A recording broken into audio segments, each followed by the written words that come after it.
بسم الله الرحمن الرحيم. الحمد لله رب العالمين، والصلاة والسلام على سيدنا ونبينا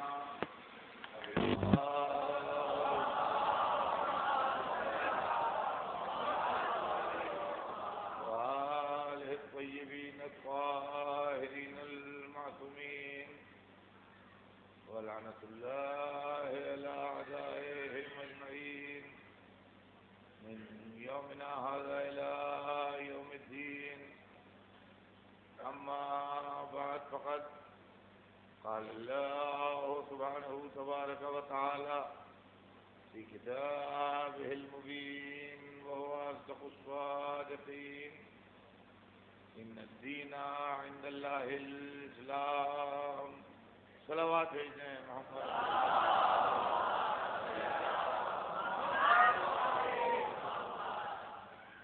ارشاد اقدس جناب رب العزت ہے کہ یقیناً دین اللہ کے نزدیک اسلام ہے. حضران گرامی، ہمارے آپ کے درمیان گفتگو جو چل رہی ہے اس کا موضوع ہے دین.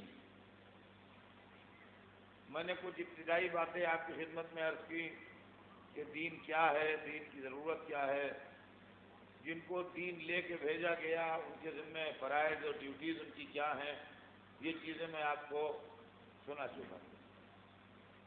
اب آج میں یہ چاہتا ہوں کہ اسلام کے تعلق سے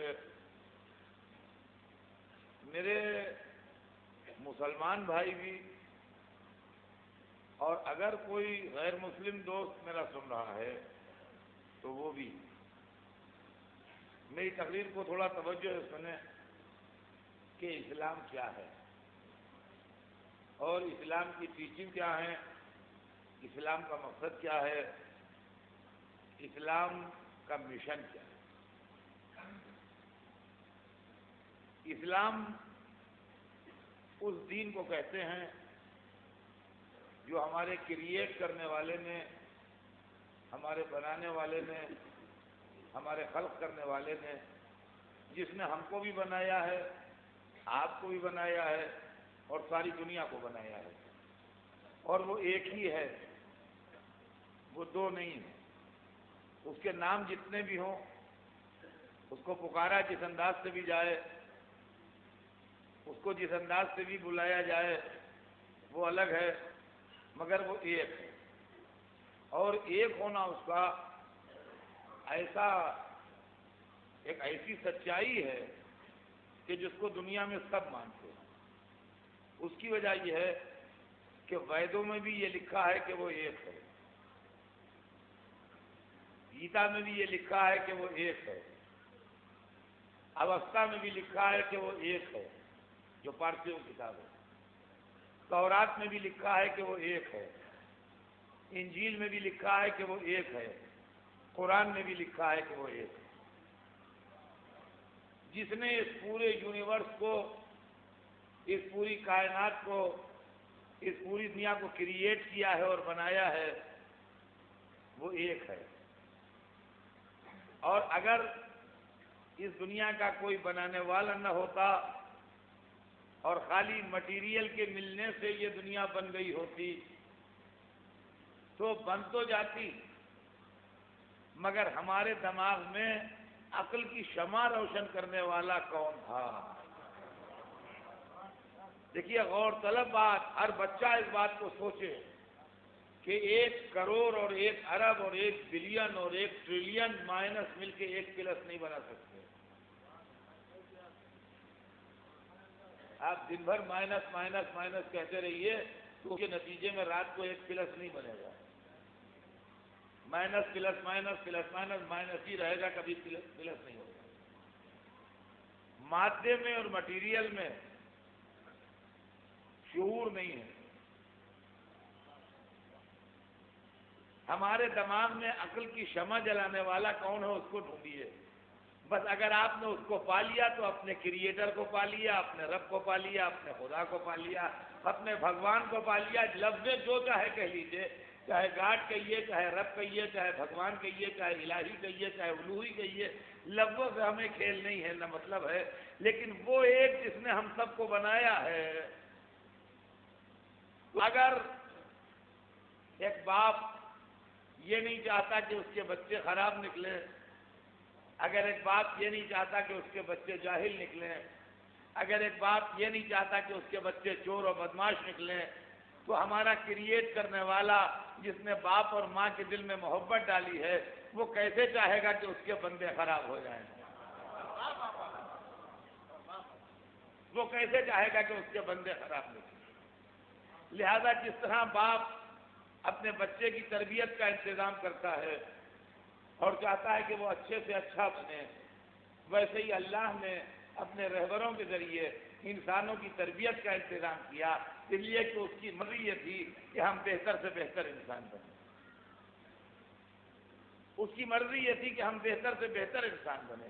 اور عزیزان گرامی، یہ بھی میں آپ سے بتا دوں کہ مذہب کا کانسیپٹ انسانی زندگی کے لیے جو ہے وہ کچھ اور ہے، اور دنیا کا کانسیپٹ انسانی زندگی کے لیے جو ہے وہ کچھ اور ہے۔ ہمارے خیال میں ایک انسان کی زندگی وہاں پر اینڈ ہو جاتی ہے اور ختم ہو جاتی ہے جہاں پر اس کو موت آتی ہے۔ پیدائش سے لے کے موت تک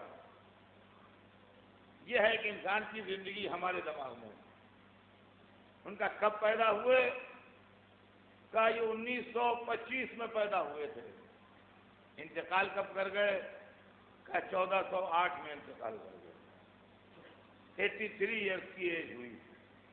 بہت کامیاب ہوئے، بہت پیسہ کمایا، بہت بڑے عہدے تک پہنچے، بہت بڑا اسٹیٹ بنایا، بہت بڑے کاروبار کے مالک تھے، بڑے سکسیسفل انسان تھے۔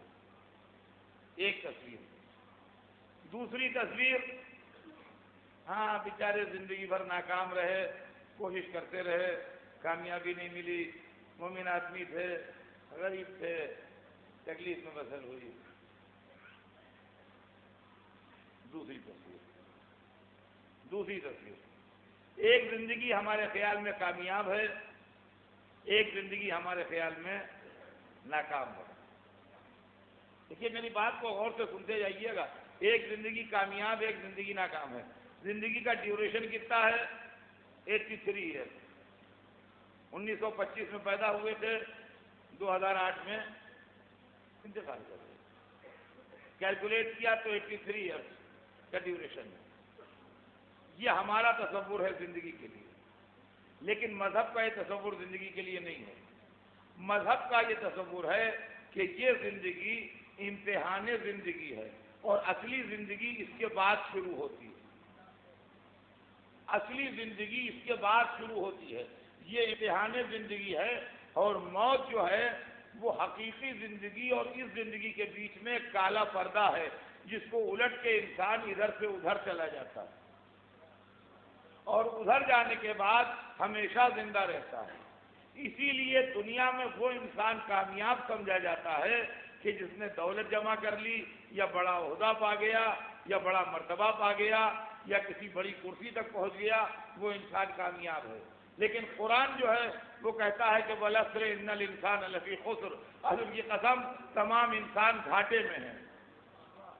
ایک قرآن یہ کیا کہہ رہا ہے؟ وہ ہر سال نئی کار خرید لیتا ہے، آپ کہتے ہیں گھاٹے میں۔ وہ ہر سال ایک نیا کاروبار شروع کر دیتا ہے، آپ کہتے ہیں گھاٹے میں۔ ہر سال اس کی دولت میں کئی بلین ڈالر کا اضافہ ہو جاتا ہے، آپ کہتے ہیں گھاٹے میں۔ یہ کیسا گھاٹا ہے؟ ان کا تمہارا کانسیپٹ زندگی کے لیے دوسرا ہے، ہمارا کانسیپٹ دوسرا ہے۔ تم اسی زندگی کو اصلی زندگی سمجھتے ہو، ہم دوسری زندگی کو اصلی زندگی سمجھتے ہیں۔ اب ایک مثال سنیے جو ہمارے اور مذہب کے کانسیپٹ میں فرق ہے، تاکہ بچے کی سمجھ میں آ جائے۔ یہ فلسفہ ذرا دقیق ہے، مشکل ہے، مگر میں اپنے انداز میں مثال سے اس کو اتنا ایزی کر دوں گا کہ ہر بچہ سمجھ لے۔ بامبے میں ایک بہت اونچی پوسٹ کی انٹرویو تھا، 2 لڑکے احمد آباد سے چلے، احمد آباد سے 2 لڑکے انٹرویو دینے کے لیے آئے۔ ایک کو ریزرویشن مل گیا، وہ آرام سے رات کو برف پر سوتا ہوا آیا، سویرے بمبئی پہنچا۔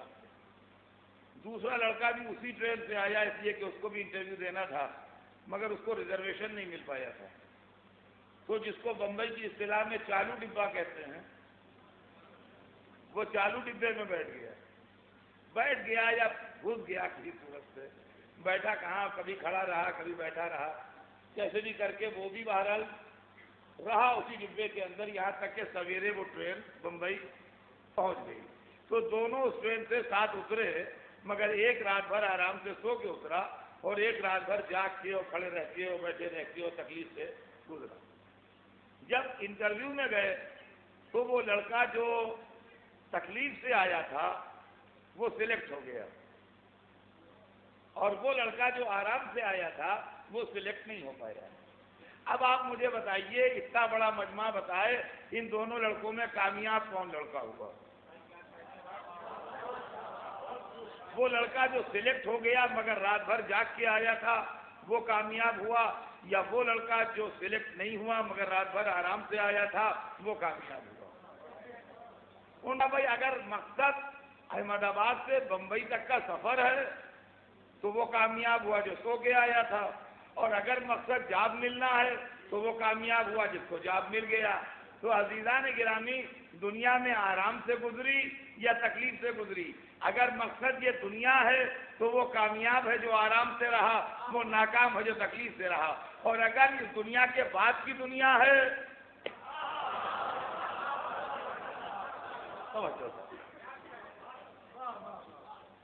تو کامیاب وہ ہوا جو وہاں کامیاب ہوا، اور ناکام وہ ہوا جو وہاں ناکام ہوا۔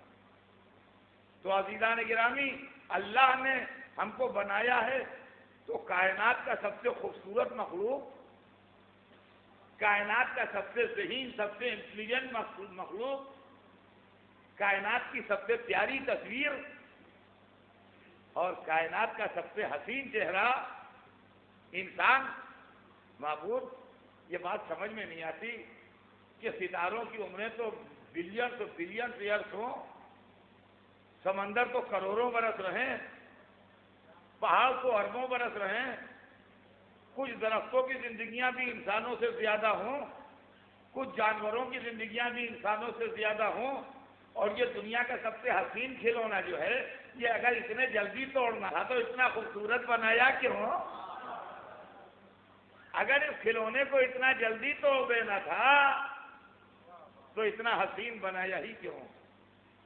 تو ممکن ہے جواب آئے کہ ہم نے تو اس کو بنایا ہے بہت دنوں کے لیے، مگر یہ دنیا جو ہے بھی اس کے امتحان کی منزل ہے، اور اس دنیا میں جا کے یہ کامیاب ہوگا۔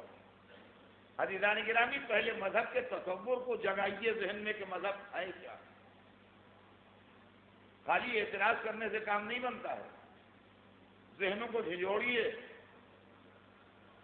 قرآن کہتا ہے وَالْعَصْرِ إِنَّ الْإِنسَانَ لَفِي خُسْرٍ، عصر کی قسم انسان گھاٹے میں ہے، إِلَّا الَّذِينَ آمَنُوا وَعَمِلُوا الصَّالِحَاتِ، نفع میں وہ ہیں جو ایمان لائے اور جنہوں نے نیک عمل کیا۔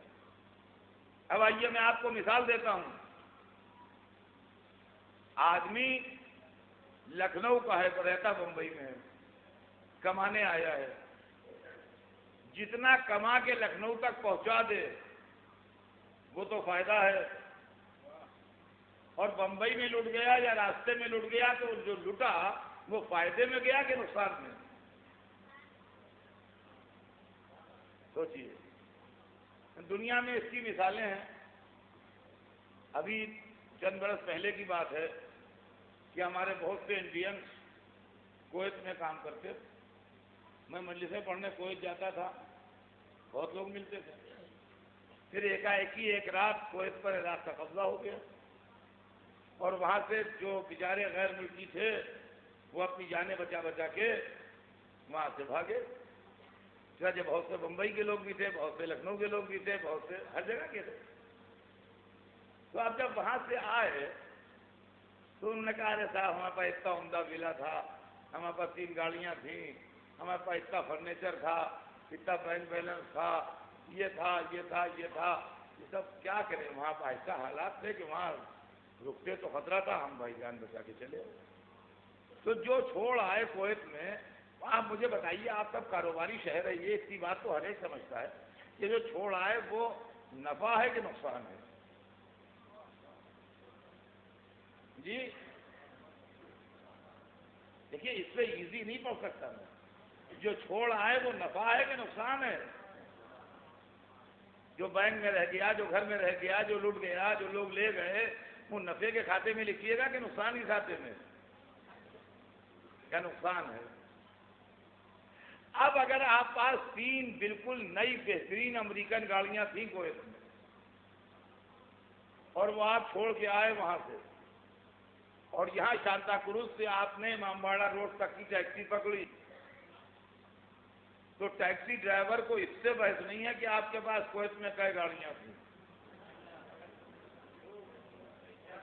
ٹیکسی کا جو میٹر بنتا ہے اس سے پیسے دیجیے اسے، اگر آپ کی جیب میں اتنے پیسے ہیں تو سڑک پر آپ کی عزت آبرو بچی ہوئی ہے، اور اگر آپ کی جیب میں پیسے نہیں ہیں تو عزت آبرو اللہ کے حوالے۔ یا آپ پیسے دیجیے، یا آپ کا کوئی دوست ایسا کھڑا ہو جو آپ کی طرف سے پیسے دے دے۔ صلوات ہیں محمد۔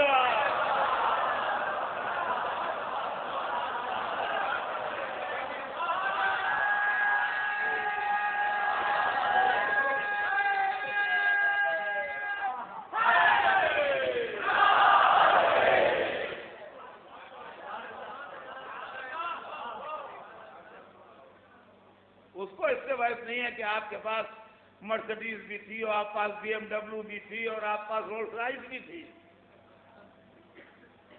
ہوا کرے۔ یہاں کیا لائے، بمبئی میں کیا ہے وہ نکالیے، کہیں کیا تھا اس سے بحث نہیں۔ تو جب بمبئی کے ٹیکسی ڈرائیور کو اس سے بحث نہیں ہے کہ کویت میں آپ پاس کئی گاڑیاں تھیں، تو معاشر کے فرشتوں کو اس سے کیا بحث کہ دلی میں آپ کے پاس تخت طاؤس تھا کہ لال قلعہ تھا؟ ہوگا لال قلعہ دلی میں آپ کے پاس، ہوگا تخت طاؤس آپ کے پاس، یہاں کیا لائے وہ نکالیے۔ جی عزیزان گرامی، جب بڑے لوگ مرتے ہیں، رئیس لوگ مرتے ہیں، زمیندار ہیں یا بڑے نواب راجا، بڑے سیٹھ، اس طرح کے لوگ جب مر جاتے ہیں تو لوگوں میں چرچا ہوتا ہے، ارے بھائی بہت دولت چھوڑ کے مرے ہیں، بہت دولت چھوڑ کے مرے ہیں، اور بہت بڑے کاروبار ہیں، فارن میں بھی کاروبار ہے ان کا، یہاں بھی ہے، کلکتے میں بھی ایک فیکٹری ہے، اور وہاں پونا میں بھی کا بہت بڑا کاروبار ہے، اور دلی میں بھی ہے، اور کئی کوٹھیاں ہیں، ایک کوٹھی شملہ میں بھی ہے، گرمیوں میں وہاں جا کے رہتے ہیں، اور وہاں بھی ہے، کلکتے میں پورا ہے ان کے پاس، بہت بڑا اسٹیبلشمنٹ ہے، اور دلی میں تو کافی بڑا اسٹیٹ بنا لیا ہے، اور یہ ہے وہ ہے، مطلب جائیداد اتنی ہے اور پیسہ اتنا ہے، اور لڑکے کچھ نہ کریں تو آرام سے زندگی بسر کر سکتے ہیں، اور مکان خاندان میں کوئی نہ بنائے تو اتنے مکان ہیں کہ آرام سے سب رہ سکتے ہیں، اور یہ ہے، اور کیش اتنا ہے، اور کائنڈ اتنا ہے، اور کھلا یہ ہے، یہ سب ہوتا ہے، یہ آپ نے سنا ہوگا، یہ سب چھوڑ کے مرے مرحوم۔ تو میں نے کہا کہ ہاں یہ سب تو آپ ذکر کر رہے ہیں، مگر نمازی تو برابر مسجد میں آن کے پڑھتے تھے، کہنے لگے ہاں کیوں نہیں، بڑے نمازی بھی تھے صاحب۔ تو ہم نے کہا اندازاً کتنی نمازیں چھوڑی ہوں گی؟ کہیں گے جی چھوڑی ہوں گی کیا مطلب؟ میں نے کہا جائیداد چھوڑی ہے، زمین چھوڑی ہے، باغات چھوڑے ہیں، کاروبار چھوڑا ہے، تو نمازیں کتنی چھوڑی، روزے کتنے چھوڑے، ایمان کتنا چھوڑا؟ کبھی آپ نے سنا کہ مرحوم کئی ہزار رکعت نماز چھوڑ کے مرے ہیں؟ اب اگر ان کے بیٹوں میں کوئی سجدہ نہ کرے تب انہی کی نمازیں کافی ہیں، اور کئی 100 روزہ ہے، اور تقریباً 50 حج چھوڑ کے مرے ہیں، اور ایمان تو اتنا ہے کہ کئی روم بیٹیاں ہیں اس میں ایمان ہی ایمان بھرا ہوا ہے، سب یہاں وہاں تک پورے روم لاکھ ہے اس میں سب ایمان بھرا ہوا ہے۔ ان کا کیا مذاق کی بات کرتے ہیں سزا؟ تو دولت تو آپ نے سب گنوا دی کہ یہ چھوڑا، یہ چھوڑا، یہ چھوڑا، اور نماز، روزہ، ایمان، وہ اس کو آپ نے بتایا نہیں کدھر چھوڑ کے گئے، کہا چھوڑ کے کیا گئے، تو سب لے گئے۔ تو قرآن نے کیا غلط کہا ہے؟ جو چھوڑ کے جاؤ وہ نقصان ہے، جو لے گئے وہ نفع ہے۔ جو چھوڑ گئے وہ نقصان، جو لے گئے وہ نفع۔ تو عزیزان گرامی ان کا ہاں سردار ٹھیک ہے، یہ دنیا و آخرت کی بات ہے، تو آپ خطابت کر رہے ہیں اور خطابت کو بڑی جان ہے، جو چاہے کہہ لیجئے، مجمع سے ہوا کرا لیجئے، مگر یہ کہ آپ کو ملے تو کیا آپ چھوڑ دیں گے؟ تو دیکھیے انسانی کمزوری ہر انسان کے ساتھ لگی ہوتی ہے، میں تو نہیں کہتا کہ میں انسانی کمزوریوں سے الگ ہوں، مگر میں آپ کو ایک مثال دے دوں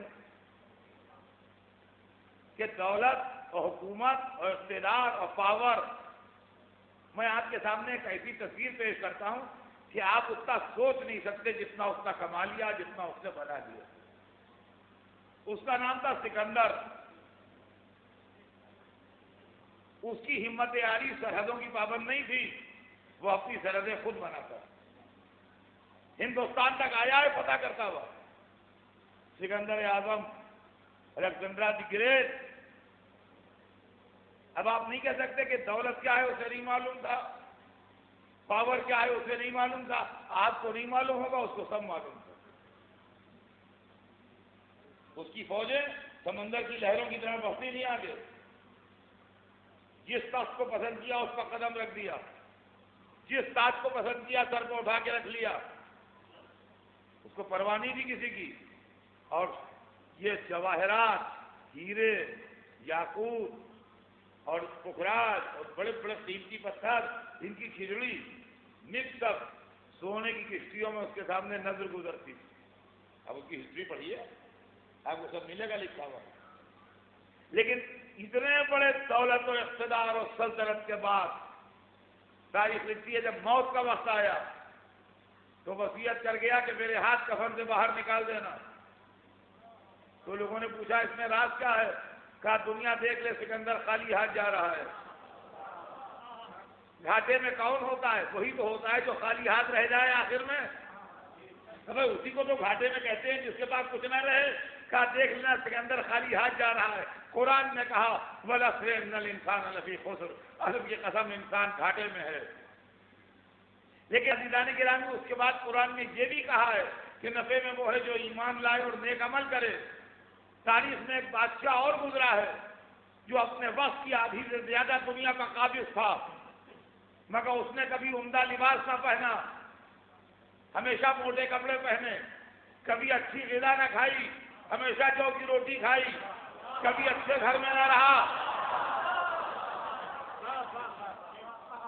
ہمیشہ چھوٹے سے معمولی گھر میں رہا، کبھی سر پر تاج زر نہ رکھا، کبھی دوش پر زردار قبا نہ ڈالی۔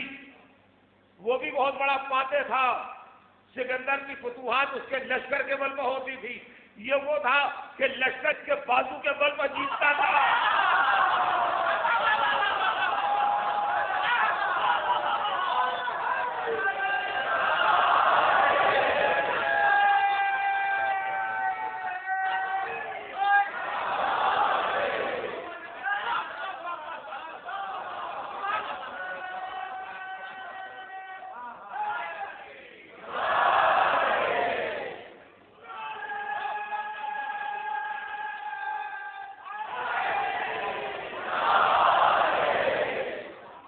برسر اقتدار تھا، مگر جو کی سوکھی روٹی زانوں سے توڑ کے نمک سے کھاتا تھا اور اس پر شکر خدا کرتا تھا۔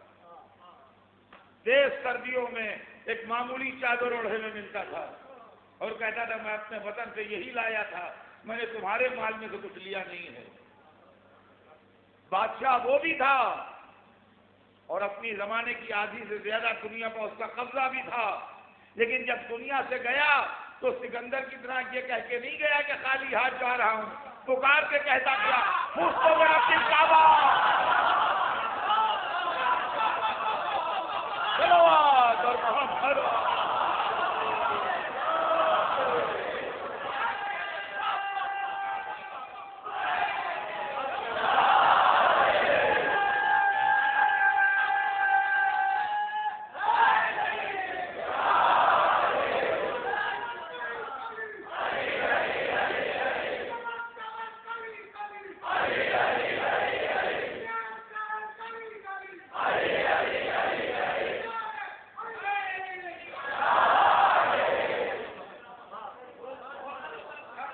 پکار کے دنیا سے کہتا گیا کہ فزت برب الکعبہ، رب کعبہ کی قسم میں کامیاب ہو گیا.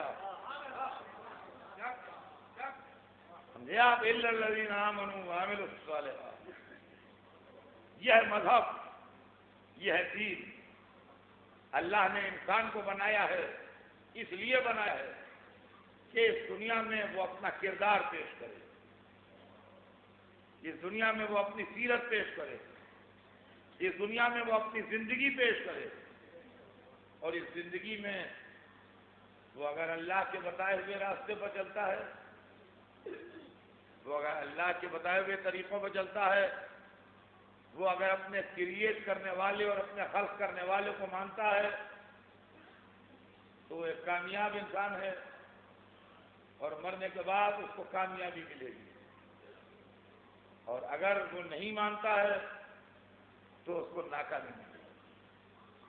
عزیزان گرامی، مذہبوں کے اندر بہت سی باتیں کامن ہیں، خالی جھگڑے جو ہیں وہ انٹرپریٹیشن کے ہیں، خالی جھگڑے جو ہیں وہ توضیح و تشریح کے ہیں،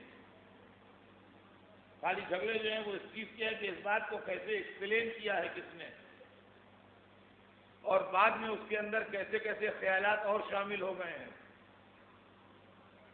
یہ مسئلہ ہے. ورنہ لائف آفٹر ڈیتھ کو ہر مذہب مانتا ہے. یہودی بھی کہتے ہیں کہ انسان بعد میں زندہ کیا جائے گا دوزخ جنت سے. عیسائی بھی کہتے ہیں کہ انسان بعد میں زندہ کیا جائے گا دوزخ جنت سے.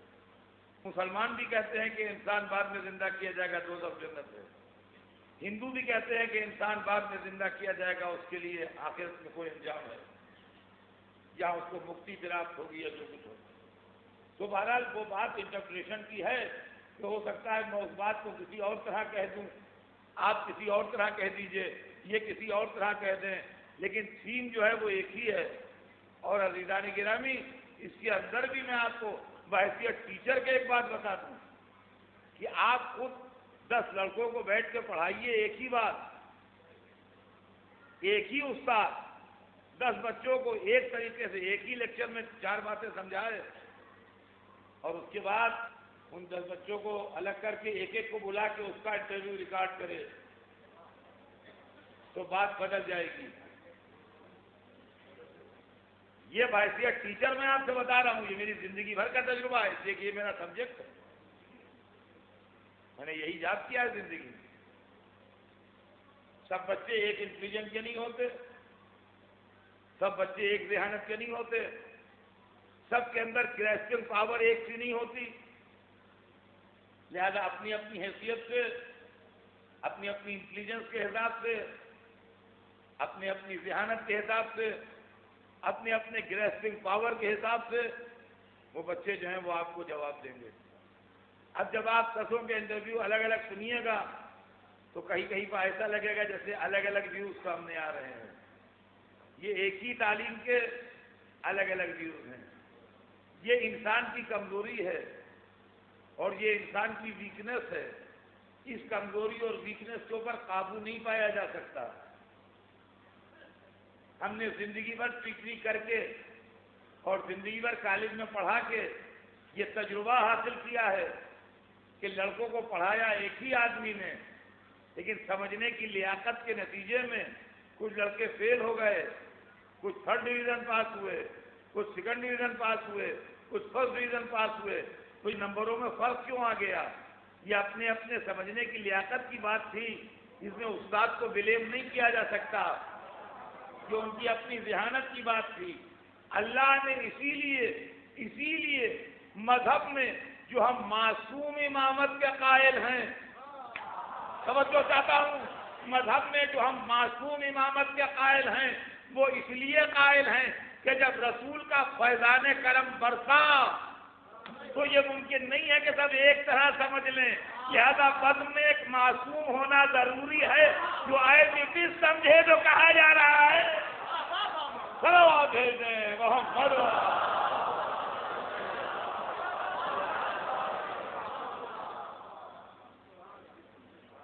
سمجھے آپ یہ معاملہ؟ تو اللہ خالق جس نے ہم کو آپ کو سب کو کریٹ کیا اور ہم کو آپ کو سب کو بنایا، وہ چاہتا ہے کہ ہماری زندگی میں بربادی نہ ہو، ہماری آخرت، ہمارا انجام، ہمارا اینڈ اور ہماری لائف آفٹر ڈیتھ آرام سے گزرے۔ لہذا اس نے مذہب بھیجا کہ اگر اس دائرے میں رہو گے اور اس فریم ورک سے باہر نہیں نکلو گے تو تم ایک اچھے انسان کہلاؤ گے اور ساری دنیا میں تمہاری تعریف ہوگی۔ تو عزیزان گرامی، یہ ہے اللہ، خالق، بھگوان، گاڈ، جو کہہ لیجیے، مگر وہ اب جہاں جہاں انسانیت میں خرابی ہے، جہاں جہاں انسانیت میں برائی ہے، جہاں جہاں انسانیت میں عیب ہے، وہاں وہاں کے اوپر اس نے اپنے رہبر بھیجے۔ اللہ کا نہ کوئی سگا ہے، نہ اللہ کا کوئی سوتیلا ہے، نہ اللہ سے کسی کی رشتہ داری ہے، نہ اللہ سے کسی کی غیریت ہے۔ ہم سب کا بنانے والا وہی ہے، لہذا ہم سب سے اس کا رشتہ برابر کا ہے۔ اب اس نے اپنا رشتہ تو ہم سے برابر کا رکھا ہے، ہم اپنا رشتہ اس سے کیسے بناتے ہیں یہ ہم پر ڈیپینڈ کرتا ہے۔ ہم اس کے اچھے بندے بنتے ہیں کہ خراب بندے بنتے ہیں، اس کے ماننے والوں میں شمار ہوتے ہیں کہ اس کے مخالفین میں شمار ہوتے ہیں، اس کے احکام کو فالو کرتے ہیں کہ اس کی باتوں کو اپوز کرتے ہیں، مخالفت کرتے ہیں، یہ ہمارے اوپر ڈیپینڈ کرتا ہے۔ یہ اس کے اوپر نہیں ہے، یہ ہمارے اوپر ہے۔ اور عزیزان گرامی، یہ بھی سمجھ لیجئے کہ بعض وقت ہم اللہ سے دعائیں بھی مانگتے ہیں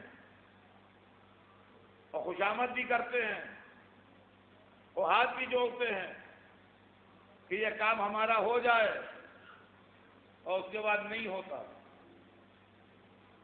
تو ہمارے مزاج میں برہمی پیدا ہوتی ہے۔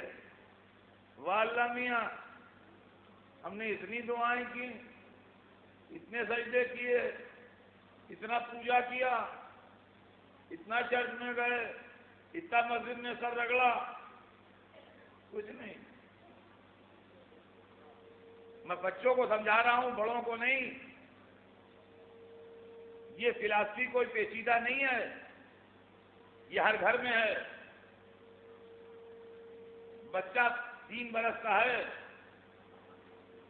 اور اس کی ٹینڈنسی یہ ہے کہ ذرا سا اس نے ٹھنڈی چیز کھائی اور اس کو نیمونیا ہوا اور اس کا سینہ جکڑا اور اس کی سانس چڑھنا شروع ہوئی۔ بمبئی میں ہوا ٹھنڈی ہے، موسم ٹھنڈا ہے، وہ ضد کر رہا ہے ہم آئس کریم کھائیں گے۔ چاہنے والی ماں بھی بہلا رہی ہے مگر آئس کریم نہیں دیتی، چاہنے والا باپ بھی بہلا رہا ہے مگر آئس کریم نہیں دیتا۔ وہ رو رہا ہے، خوشامدیں کر رہا ہے، پیٹ رہا ہے، ناراض ہو رہا ہے، لیکن اس کو آئس کریم کھانے کو نہیں دے رہے ہیں۔ ہم تمہیں کھلونے دلا دیں گے، آئس کریم نہیں۔ کھلا چیز کھا لو، آئس کریم نہیں۔ چلو ہم تمہیں گھما لائیں گے، آئس کریم نہیں۔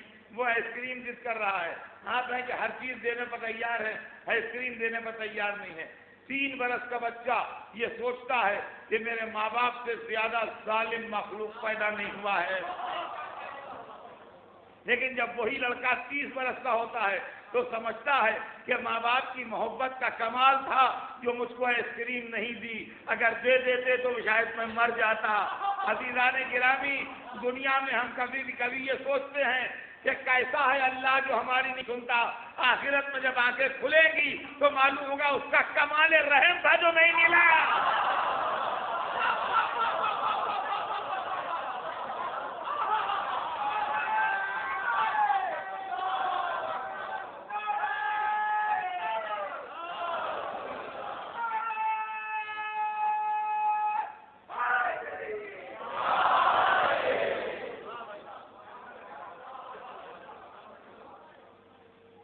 لڑکا 3 برس کا ہے، باپ 30 برس کا ہے۔ لڑکا 3 برس کا ہے، باپ 30 برس کا ہے۔ 27 برس کا تو ڈفرینس ہے دونوں میں. 27 برس بڑا ہے باپ بیٹے سے. تو 27 برس کے تجربے میں جب اتنی بات پیدا ہو جائے تو اللہ و بندے کے تجربے میں کیا معاملہ ہوگا؟ اللہ کے علم و بندے کی حیثیت میں کیا فرق ہوگا؟ یہ تو سوچیے. تو عزیزان گرامی، مذہب کو سوچیے، مگر مذہب کے متعلق جو مس انڈرسٹینڈنگس ہیں ان کو دماغ سے دور کر دیتے. کہ اللہ نے انسانوں کی اچھائی کے لیے دھرم بھیجا، مذہب بھیجا، ریلیجن بھیجا. اب ایک بات اور سنیے. کبھی کبھی یہ تصور پیدا ہوتا ہے کہ جو سب سے بڑا رسول تھا اس کو ایسی جگہ کیوں بھیج دیا؟ رسول آتے رہے، ہدایت کرتے رہے، انسانوں کو تعلیم دیتے رہے، لیکن جو سب سے بڑا رسول تھا اور جس کے اندر ہدایت کی طاقت سب سے زیادہ تھی اور جو انسانوں کو صراط مستقیم پر رکھنے اور لانے کے لیے سب سے زیادہ صلاحیت رکھتا تھا، اس کو سب سے خراب ٹھکانے پر بھیجا. کن معنوں میں؟ کہ ایران میں تہذیب تھی اور ایران ہزاروں سال سے کلچر کا گہوارہ مانا جاتا تھا. ہندوستان میں تہذیب تھی اور ہندوستان ہزاروں سال سے، اسلام کی عمر تو ابھی 1400 برس ہے. انڈین ہسٹری یا پرشین ہسٹری یا ایجپشین ہسٹری یا یونانی ہسٹری، اس کی ایج تو 5-5 ہزار سال سے زیادہ ہے نا. جو لوگ پڑھے ہیں تاریخ وہ جانتے ہیں کہ یونانی کلچر ہو یا ایجپشین کلچر ہو یا ایرانین کلچر ہو یا انڈین کلچر ہو، اس کی ایج 5000 برس سے کہیں زیادہ ہے اور اسلام کی ایج 1400 برس ہے. تو جو تہذیب کے مرکز تھے، جو ادب کے گہوارے تھے، جو انسانی تمدن کے ٹھکانے تھے، جو اعلیٰ اخلاقی تعلیم کے گھر تھے، سب سے بڑے رسول کو وہاں آنا چاہیے. یہ رسول مصر میں آتا، یہ رسول ہندوستان میں آتا، یہ رسول ایران میں آتا، یہ رسول یونان میں آتا، بات ہی کچھ اور ہوتی. معبود اتنے بڑے رسول کو عرب کے پیناسولا میں بھیج دیا، عرب کے جزیرہ نما میں بھیج دیا، اتنے بڑے رسول کو ڈیزرٹ میں بھیج دیا جہاں نہ تعلیم تھی، نہ تہذیب تھی، نہ آرٹ تھا، نہ کلچر تھا، ٹرائبل سسٹم تھا جو برسوں سے چلا آ رہا تھا، اس کے علاوہ اور کچھ بھی نہیں تھا. وہاں کے اوپر ایک ایسے ماحول میں جہاں نیم وحشی لوگ رہتے تھے، جہاں قبائلی سسٹم تھا اور مہذب دنیا نہیں تھی، ایک ایسے نیم مہذب، نیم وحشی، ایک دور افتادہ، پسماندہ، ڈاؤن ٹراڈن علاقے میں بھیج دیا. معبود یہ کیا انصاف کیا اتنے بڑے رسول کے ساتھ؟ عزیزان گرامی، جواب سنیے. اللہ سب کا ہے، وہ بھی اللہ کے بندے ہیں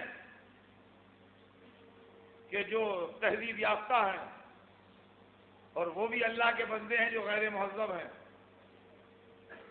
ان کو بھی اللہ نے بنایا ہے جو یورپ کے گورے چٹے لوگ ہیں، اور ان کو بھی اللہ نے بنایا ہے جو افریقہ کے کالے لوگ ہیں. تو ہم کالے کو ناپسند اور گورے کو پسند کریں، یہ ہمارا فعل ہے، لیکن اللہ کے یہاں کلر کا ڈفرنس کوئی معنی نہیں رکھتا ہے.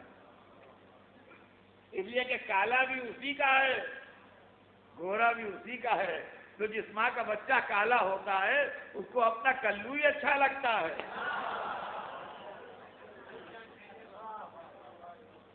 آپ کے چندہ سے اسے پیار نہیں ہے، اس کو اپنا کلمہ پیارا ہے۔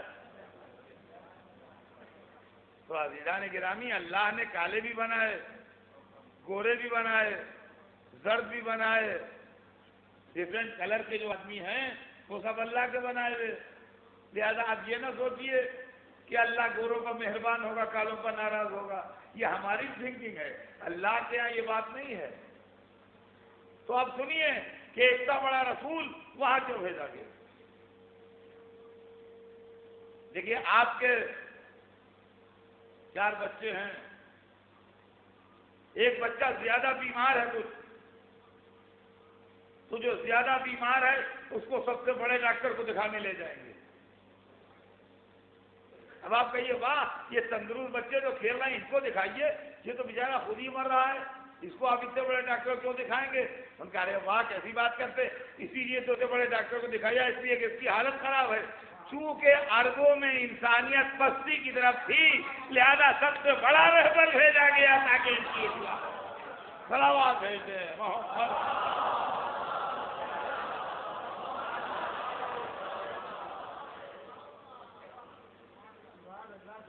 وہ ماحول کیا تھا جس میں اسلام آیا؟ وہ صورتحال کیا تھی جس میں اللہ کے رسول نے آ کے پیغام پہنچایا؟ سنیے، وہاں انسانیت دم توڑ رہی تھی،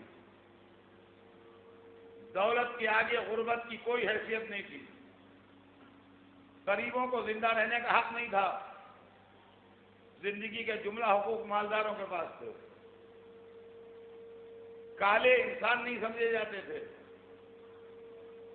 ان کے وہ گھوڑے جو ان کی ریسوں میں دوڑتے تھے وہ ان کے نزدیک قیمتی تھے، لیکن ان کے وہ کالے غلام جو ان گھوڑوں کی خدمت کیا کرتے تھے ان کی قیمت ان گھوڑوں کے برابر نہیں تھی۔ یعنی انسان کی جان کی قیمت جانور کی جان سے کم تھی۔ کالے کو سماج اور سوسائٹی میں کوئی حق حاصل نہیں تھا، اس لیے کہ وہ کالا ہے۔ نان عرب کو عرب کے ماحول میں کسی عزت کا تصور نہیں تھا، اس لیے کہ اس کی زبان عربی نہیں ہے۔ عورتوں کے اوپر بہت مظالم تھے، اور عورت چاہے ماں ہو، چاہے بیوی ہو، چاہے بہن ہو، چاہے بیٹی ہو، مظالم کا شکار تھی، ناانصافیوں کا شکار تھی،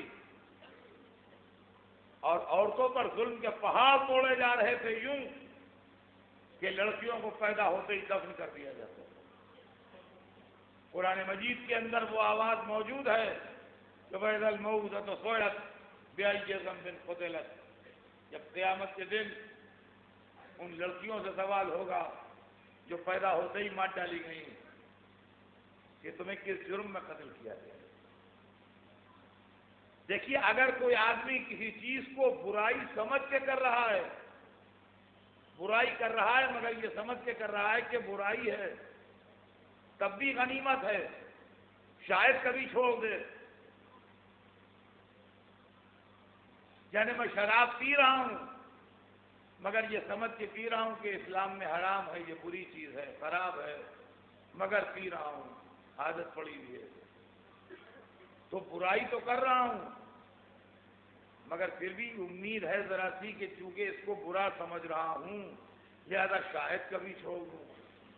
لیکن اگر میں شراب یہ سمجھ کے پی رہا ہوں کہ اس سے بڑھ کے دنیا میں کوئی اچھا کام نہیں ہے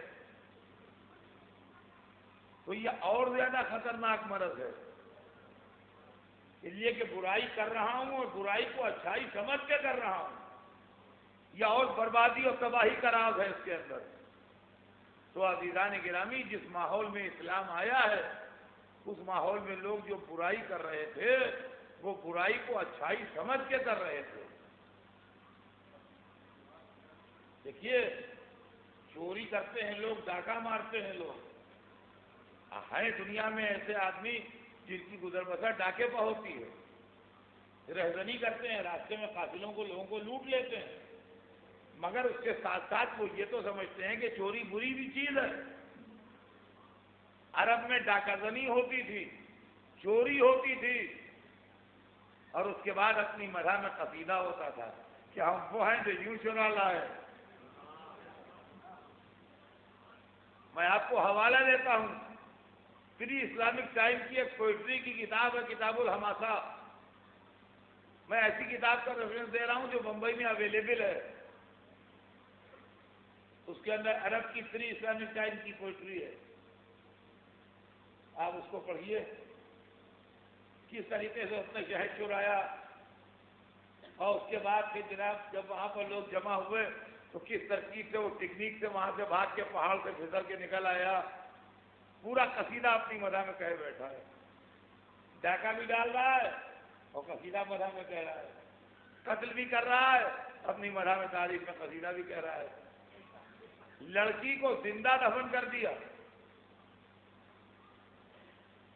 4-5 برس کی لڑکی کو. خدا کی قسم پڑھ دوں تاریخ میں تو لوگ رونے لگے، رونگٹے کھڑے ہو جائیں. سفر میں گیا ہوا تھا، ماں اس کی بیوی جو تھی وہ پریگننٹ تھی، وہ باہر تھا. اس زمانے میں سال بھر 2 برس کے سفر ہوتے تھے. وہ بیٹی پیدا ہوئی، کہہ گیا تھا بیٹی پیدا ہو تو دفن کروا دینا. ماں کے دل سے نہیں ہوا، ماں کے دل سے نہیں ہوا کہ اپنے دل کے ٹکڑے کو دفن کروا دے. انہوں نے چپکے سے پال لیا، پڑوس میں پلوایا، پڑوس میں پلوایا. یہاں تک کہ جب وہ آیا سفر سے پلٹ کے تو اس نے پوچھا تو اس نے کہا ہاں لڑکی ہوئی تھی، ہم نے دفن کروا دیا. ان کا ٹھیک ہے، ٹھیک کیا. اب وہ رہنے سہنے لگا. اب وہ لڑکی ہو گئی 5 برس کی. اب وہ کہتی ہے مجھے میرے باپ سے ملاؤ. یہاں تک کہ ماں ڈرتی ہے کہ ملاؤں گی تو کہیں ایسا نہ ہو کہ بھڑک جائے. آخر میں یہ ہوا کہ ایسی بھولی باتیں کرتی تھی، ایسی پیاری باتیں کرتی تھی کہ اس نے سوچا یہ پتھر اب موم ہو جائے گا. اس نے اس کو اس سے ملا دیا. وہ تو جانتی تھی میرا باپ یہ ہے. جا کے چمٹ گئی وہ. اس نے اس کو گود میں بٹھایا، سر پر ہاتھ پھیرا، اس سے باتیں کی، اس کو پیار ویار کیا. اس کے بعد گود میں لے کے نکاح کہنے لگا چلو تمہیں کچھ چیز دلا لائیں. ماں سمجھی کہ یہ پتھر موم ہو گیا ہے. وہ اس کو لیے ہوئے جنگل میں آیا اور وہاں اس نے زمین کھودنا شروع کی. تو جو اس نے اپنی مدح میں شعر کہے ہیں ان شعروں میں کہتا ہے کہ جب میں زمین کھود رہا تھا اور مجھے پسینہ آ رہا تھا تو اس نے وہاں کھجور کے کچھ درخت کے پتے پڑے تھے، ان کو جما کر کے پنکھا ایسا بنا کہ مجھے جھلنے لگی. کہنے لگے مگر میں وہ سنگ دل ہوں کہ مجھے اس کے بعد بھی رحم نہ آیا. اور جب قبر کھود چکا میں نے اس کو زندہ دفن کر. وہ کہہ رہی تھی بابا کیا کر رہے ہو، بابا کیا کر رہے ہو، مگر میں نے کسی بات کی پرواہ نہیں کی. عزیزان گرامی آپ کے دل کے داغ جھنجھنا اٹھے کہ نہیں؟ آپ کے رونگٹے کھڑے ہو گئے کہ نہیں؟ ایسے ماحول کو اصلاح دینے کے لیے اسلام آیا. آپ پہلے اسلام کی کہانی تو سنیے، پھر کہیے گا کہ اسلام نے عورت کو قیدی بنا کے رکھا ہے، سب رکھا ہے. میں انشاءاللہ پڑھوں گا ہر اعتراض کا جواب اور کوشش کروں گا کہ میرا نوجوان کنونس. آج میرا وقت تمام ہو رہا ہے، لہذا آج بات ختم کروں گا میں. لیکن آپ انصاف سے بتائیے کہ یہ عمل کرنے کے بعد وہ سنگدل اپنی مدح میں قصیدہ کہتا ہے اور اس کے بعد کہتا ہے میں ایسا ظالم ہوں، ایسا سنگدل ہوں. یہ کام کرتا ہے. تو عزیزان گرامی وہ سماج جس میں اسلام آیا تھا اور وہ سوسائٹی جہاں اللہ نے سب سے بڑے ڈاکٹر کو بھیجا تھا، وہ سب سے زیادہ بیمار تھی، اس لیے سب سے بڑا ڈاکٹر بھیجا گیا. تو عزیزان گرامی ایسے ہی سنگ دلوں سے اسلام کو بچانا تھا جو حسین اپنے بچوں کو دے.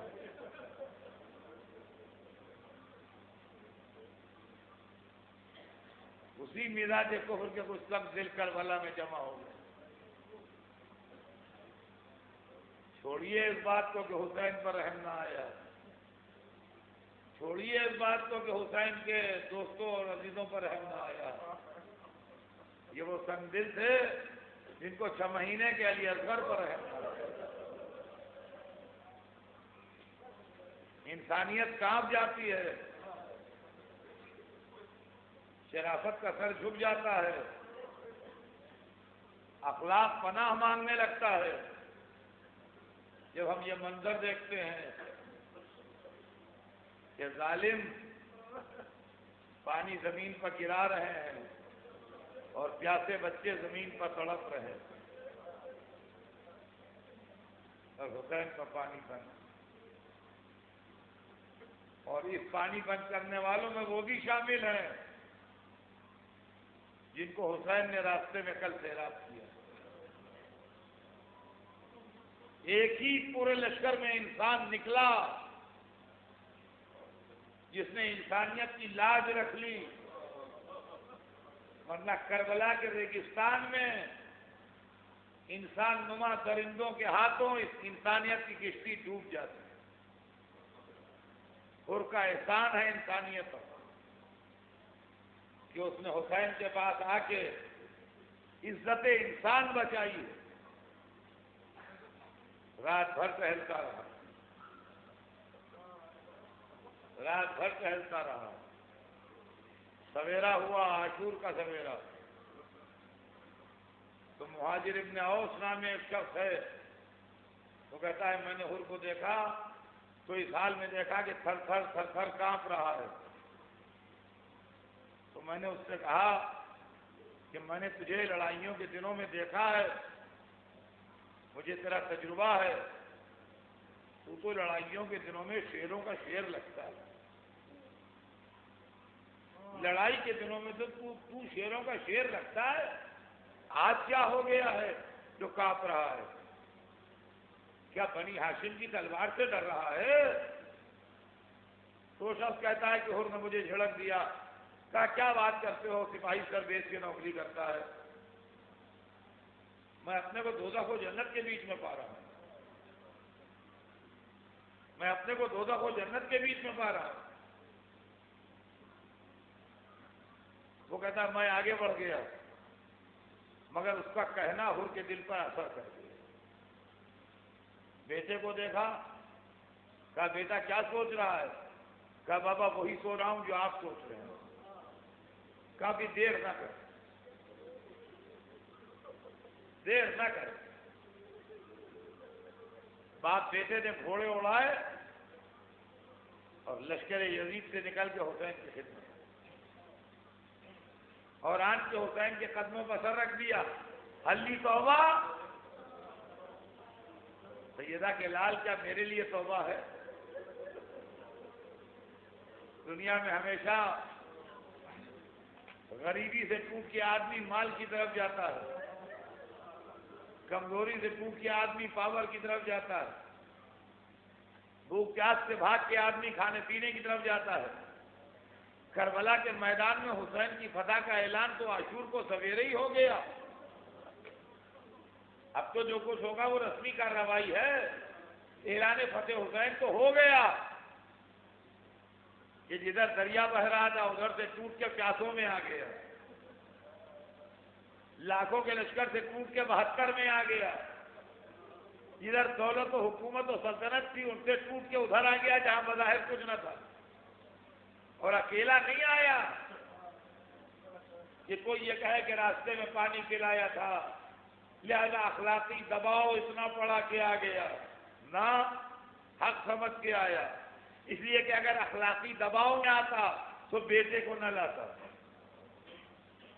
بیٹے کو لانا، جوان بیٹے کو لانا اس بات کی دلیل ہے کہ حق کو حق سمجھ کے آیا تھا. آن کے قدموں پر سر رکھ دیا. مولا خطاوار، جب عبداللہ معاف کر دیجئے. حسین نے سر اٹھایا، سینے سے لگا دیا. سمجھیے توبہ قبول ہو گئی. کہا میں نے معاف کر دیا. اور جب معافی مل گئی تو ذرا دیر میں لڑائی کا آغاز ہو گیا. لڑکے کو لیے ہوئے آیا، کہا مولا اس کو اجازت دے.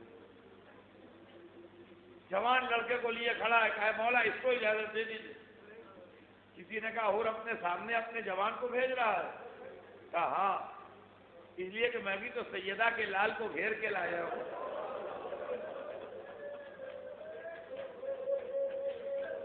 ذرا مجھے بھی تو معلوم ہو کہ اولاد کا داغ کیسا ہوتا ہے.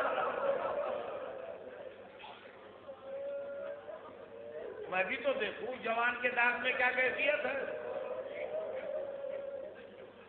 اتنی خوشامد کی کہ حسین کو اجازت دینا پڑی. تاریخ بتاتی ہے بہادر باپ کا بہادر بیٹا میدان میں بڑی شان سے لڑا، کشتوں کے پشتے لگا دیے، جدھر گزر گیا ادھر سروں کی بارش ہو گئی. خوب زیادہ شجاعت تھی اور خوب لڑا. چاروں طرف سے لشکر نے گھیرا، زخمی تو ہو ہی چکا تھا، لوٹتے لوٹتے تیورا کے گھوڑے سے گرا، اپنے باپ کو پکارا، حسین کو نہیں پکارا. لڑکا تمیزدار تھا، باپ کو پکارا، حسین کو نہیں پکارا. اور ہر چلے بھی سینے پر بیٹے کا داغ اٹھانے کے لیے چلے بھی. لیکن جب وہاں پہنچے ہیں تو چونکہ عاشور کا سویرا تھا نا، ابھی حسین کے علی اکبر زندہ تھے.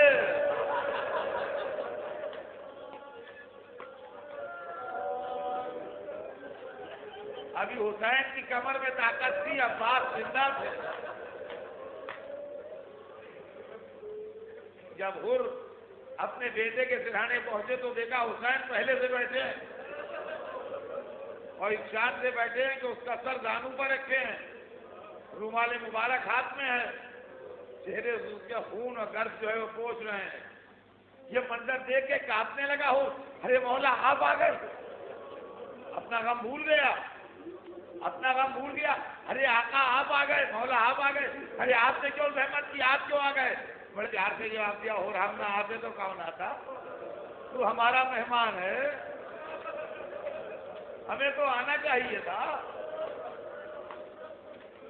ہر کا بیٹا حسین کو دیکھتے دیکھتے آنکھیں بند کر لیتا ہے. ساری جنگ میں سارے زندگی میدان جنگ میں گزارنے والا باپ سمجھ گیا کہ بیٹا دنیا سے چلا گیا، اب نہیں ہے. قبا کی آستینیں الٹنے لگے. حسین نے پوچھا اور کیا ارادہ ہے؟ کہا کچھ نہیں مولا، یہ میت ذرا وہاں تک پہنچا دوں. کہا سبحان اللہ، ہم کس لیے آئے ہیں، ہم کس لیے آئے ہیں؟ اور کہیں باپ بیٹے کا لاشا اٹھاتا ہے، تیرے بیٹے کی میت ہم اٹھائیں گے. میں کہوں گا ہو عصر عاشور کو آؤ، علی اکبر کا جنازہ پڑا ہے، بوڑھا باپ کمر پکڑے بیٹھا ہے. ہاتھ جوڑ کے کہو اے مولا، کہیں باپ بیٹے کا